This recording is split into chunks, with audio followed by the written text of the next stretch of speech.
Hello and welcome to another edition of the USC College of Pharmacy podcast, where we spend time with those who are making a difference in the college and in the profession of pharmacy. Today we're joined by Ranarda Jones, our 2024 Outstanding Young Alumna of the Year. Ranarda, thank you so much for being with us. Thank you so much for having me.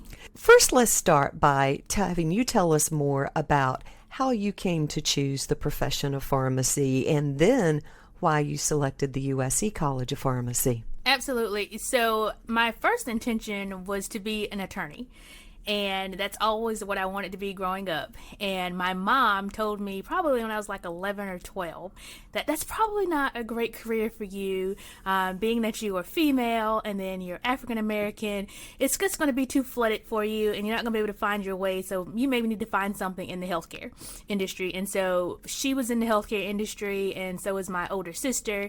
And so I was like, well, I don't know what else I want to be. I know I don't want to be a physician because I don't want the last decision to be with me when it revolves around somebody's healthcare. And so my 10th grade year, my algebra teacher, Miss Vicki Taylor, she passed away last year. She told me, she said, Ranarda, I know you're looking for something in the healthcare industry. Have you ever thought about pharmacy? And I was like, no, not really. And she said, well, my husband, Henry Taylor's a pharmacist, and maybe you can go and work with him some afternoons after school. And I was like, okay, cool. So I got a job working with him at the hospital. But he also owned a long-term care dispensing pharmacy. And so whenever we worked at the hospital, we probably stayed there about 3 months. And then he decided to quit and just do the long-term care piece full time. And of course, he took me with him. And ever since then, I've just been in pharmacy. Tell us a little bit about how you chose USC to attend a college of pharmacy. Well, I always knew I wanted to be a Gamecock. So it was never... That's a good reason. Yeah, it was never any other reasoning behind it. My mom, she was a CNA, but she also cleaned houses. And this one particular lady that she cleaned up for, Miss Cassidy, her daughter was a huge Clemson fan. And so when she would pass down like her clothes and stuff, it would be a lot of Clemson gear. And I'm like, I don't want this stuff. So even at a young age, I knew that USC was where I wanted to go. And so it was a no-brainer once they had the College of Pharmacy that I would be coming to USC. So let's talk a little bit about your career path. You started working in long-term care, and you've transitioned into a lot of different roles throughout the years. Walk us through that and how you went from this piece of the profession to the next step to the next step.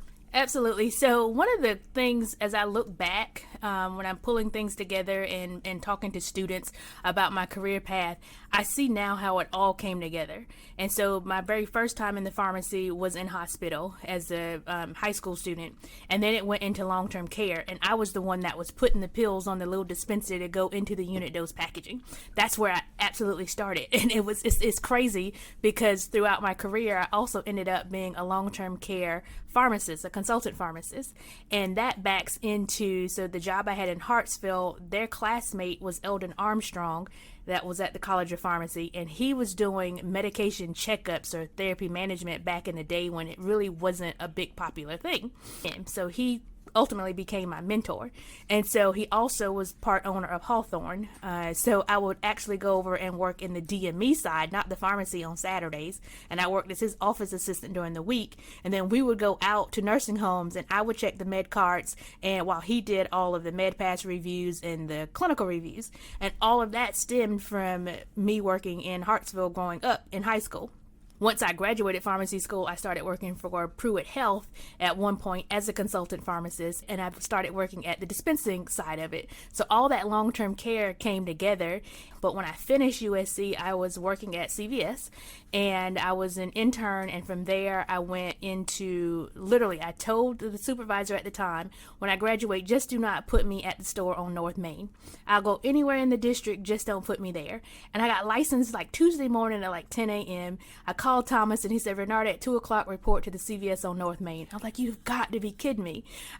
So I go over to the store, and I've worked there before, and some of the technicians were like, Ranarda, why are you at the drive-thru? You're the pharmacist. You're supposed to be at the pharmacy counter. And it didn't dawn on me. Monday, I was working the drive-thru. Tuesday, I'm the actual pharmacist. And so that was very interesting. And I still remember it to this day. Even the technicians still remember it. So that's how I ended up in just transitioned straight into retail. I became pharmacy manager for about 6 months, but I prefer to float. And so I was actually a PIC at that store for a little while. And so I did about 6 months there, and then I went to floating. And I did that for years and years. I've worked at a staffing agency, and then one day at the staffing agency, I was working at a Costco, and I decided that I was going to go home and start my own staffing agency, which I did. And that's how I got to meet so many independent pharmacies across the state of South Carolina. I knew there was two things. The staffing agencies were very expensive, but also with that, you never know who you were going to get to come into your store. And so I brought in people myself to start with, figure out what the culture is of your team, and then I would bring in I had about 6 other pharmacists that work with me on a PRN basis.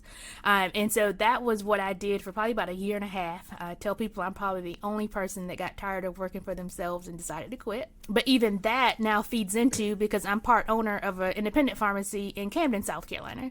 And so that comes full circle because I was already in the independent pharmacy community, and then that just ties into it. I've done mail order. I was at Blue Cross Blue Shield, South Carolina. I was a director of Medicare Pharmacy Services. Did that for 5 years, and they made a change in pharmacy benefit managers, and I felt that I was going backwards into operations and not strategy, which is what I wanted to focus on. So I quit in 2017, and I started my current business, which is Pharmacy Synergistics. We do business as PSyn Incorporated. We do it short, and we're a managed care consulting organization. So we go in and fill in all the gaps and stuff that I saw at the insurance plans. Blue Cross came on as my first client, and literally all the clients I have now, they came from my relationships from when I was at that particular job. So it just all comes full circle. You mentioned relationships. Yes. Talk a little bit about how important that is within the pharmacy community, because that's one of the things I think we talk with our students about is networking and building a network. Talk about the significance of that. People have probably heard people say your network is determines your net worth.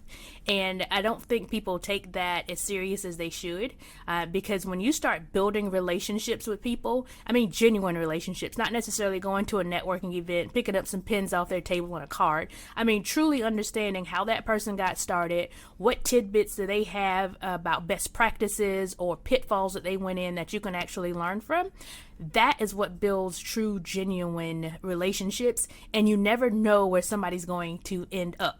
And it's funny because when I quit as a long-term care dispensing consultant pharmacist, last year at the Pharmacy Association convention, my supervisor at the time was at the convention. I hadn't seen her probably since then. And she says, Ranarda, I've retired. Do you have any work for me? And I'm like, oh my God, look how full circle this has come. And not knowing the relationship we built then, you may want to be working for the person that worked for you years ago. So I encourage students to not only network and build relationships with people that may be doing something similar to you, but do it with somebody that may not be doing something as similar to you, because you never know what you're going to pick up from somebody that's just chosen a different path or a different way to do things. Tell us more about leadership and how the college helped you build that. What I'll say about leadership in the college was, at the time, our class size was 82. And what the college taught me in that small setting is that somebody's going to rise to the top. Somebody's always going to be known for certain things.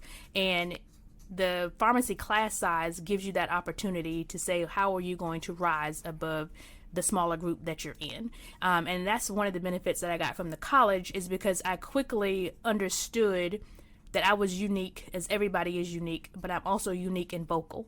And whenever you're in a smaller group setting like that, everybody's going toward the same path, of course, of graduating from pharmacy school, but it also gives you a chance to have your authenticity show, and then add it to your vocals, and then you quickly rise to the top and become a leader in some of those things. Your success in the profession, your support of the college, you've done so many things, not only just in financial support, but as a mentor. You've been a speaker at the White Coat ceremony.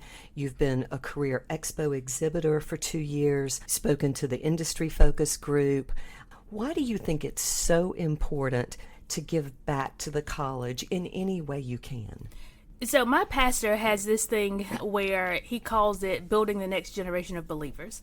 And he says instead of having like pastoral anniversaries, he does this ministry. The next generation of pastors come in, they're youth pastors or younger pastors, and he lets them know everything and shares his wisdom with them. And so I kind of take that same mentality when it comes to future pharmacists, is all the things that I've gone through in 20 plus years now. Can't believe I'm out of school for 21 years.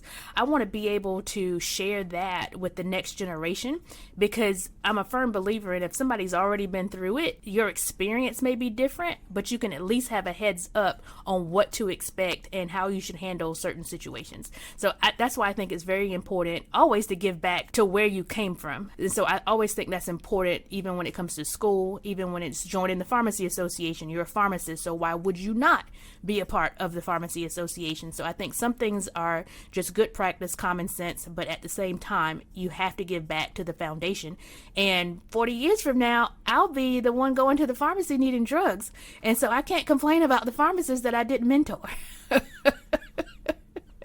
That's very true. And what would you say to your fellow alumni in regards to continuing through the profession and their career, being prepared for, changes that come in the profession, and then also in supporting the college? Yeah, so one of the things that I like to share is for the alumni not to forget the students that's going through the program now. And not just necessarily the students that's going through the program, but those that have graduated and maybe 1 to 10 years out. Like I look up to Kyle McHugh and his wife. They're the outstanding alumni of the year. So I told him at the ceremony, I said, y'all in the front cover, I'm on the back cover this time. I said, but that's fine, because as soon as I opened up my independent pharmacy, the first person I went to was Kyle McHugh.